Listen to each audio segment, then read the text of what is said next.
You talk about the new Great Depression. How would you define a Great Depression? It's kind of points to the distinction between a depression and a recession, and they're two different things. Recession, people are familiar with, economists use the term all the time, and it has a numeric definition. It's 2 or more consecutive quarters of declining GDP. There are a couple other factors that go in, but that's the basic rule of thumb. So 2 consecutive quarters, 2 or more of declining GDP, that's a recession. And of course, we had a recession, at least in the United States, actually probably most of the world, in the first half of 2020. First quarter and second quarter were both down, and there's the recession. So the third quarter growth was quite strong. It didn't come all the way back compared to what was lost in the first half, but it was strong. And so that you could argue that the recession was over by July of 2020. We have a group in the United States called the National Bureau of Economic Research. It's a private group of economists, but they're the official scorekeepers, if you will, about recessions. They did declare a recession started in the first quarter. They haven't said it's over, but it's very likely that they'll reach that conclusion.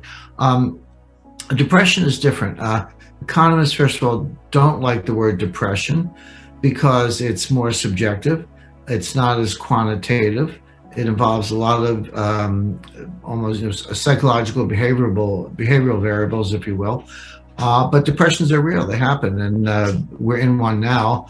But economists just don't like to talk about it. They've kind of banned the D word, as I put it, from the vocabulary. So a lot of people assume that if a recession is 2 quarters or more of declining GDP, and a depression sounds worse, that must be 10 quarters of declining GDP, some really horrible economic outcome. And that's not the definition. You can actually have growth in a depression, but the point is it's depressed growth. It's growth below trend, below potential.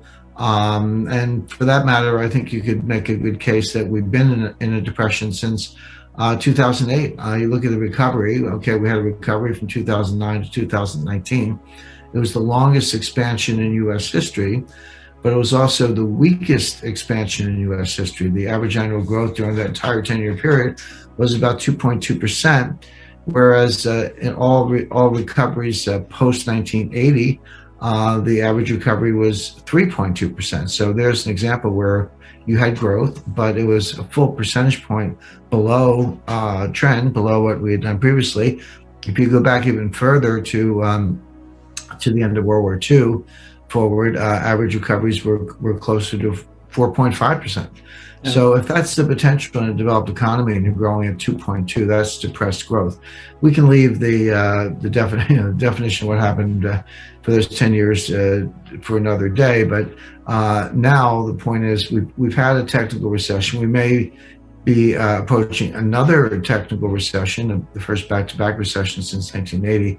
But that aside, we're in a period of depressed growth. We won't recover 2009 levels of output until late this year at the earliest, maybe probably early 2022.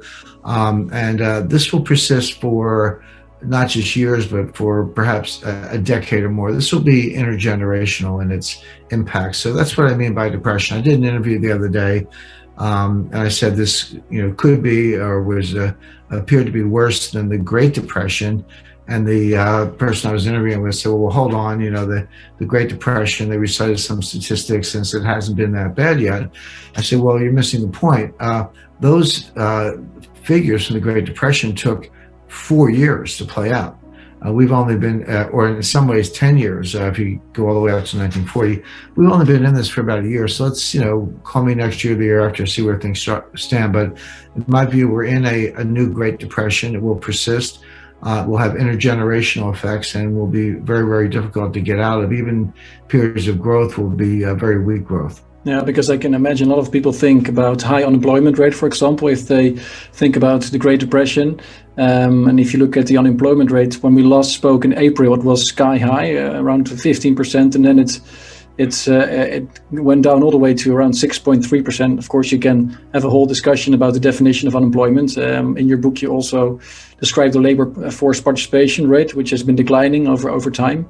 But just purely looking at the unemployment rate, it seems like we are in a much better state now, purely based on that number than we were when we been dropping steadily since really since the late 1990s, but more steeply since 2008. Fell off a cliff in 2020, but it's dropped over 10 years or so from the high 60s to the low 60s. Now, that doesn't sound like a lot. You're talking about almost 10% of a workforce of 120 million people. So this is 12 million people or so who don't have jobs. But we're not talking just about, early retirees or baby boomers or, teenagers or others. These are basically able-bodied people between the ages of 25 and 54, prime working age. There are over 10 million of them who don't have jobs, but they're not counted as unemployed because they're not looking for jobs. But the point I make is, well, if you're a bartender in a town where every bar is closed, what's the point of looking for a job? Maybe you can move to Phoenix, Arizona and put solar panels together, but that's not very likely. The point is, and that labor force participation rate never gets to 100%. It never gets over 70%. There are good reasons for some people not to have jobs. You could be a student, you could be a homemaker. As I say, there are other reasons. But when it drops that much, you have a large pool. And by the way, I've been speaking of this for a long time. Other analysts have as well. Jay Powell, chairman of the Fed, mentioned it in a speech last week. So it's even beginning to sink in at the Fed a little bit. And he said what we're saying right now, which is if you take the able-bodied Americans who don't have jobs but not looking for them and add them to the unemployed list, that percentage number goes up to about 12 or 15%, and that is a depression level unemployment rate. Yeah, it would be the best way to increase velocity to make people spend again. Well, the important thing is that velocity is a psychological concept. It's not a monetary concept. The Austrian economists, monetarists, neo-Keynesians all have the view if you print a lot of money, you'll get inflation. And that's just not true. Milton Friedman was wrong about that. It's not the money printing that causes inflation. It's the velocity. It's the turnover of money. Quantitative theory of money is just a definition. It's like saying A equals A. What it proves is that velocity is not constant.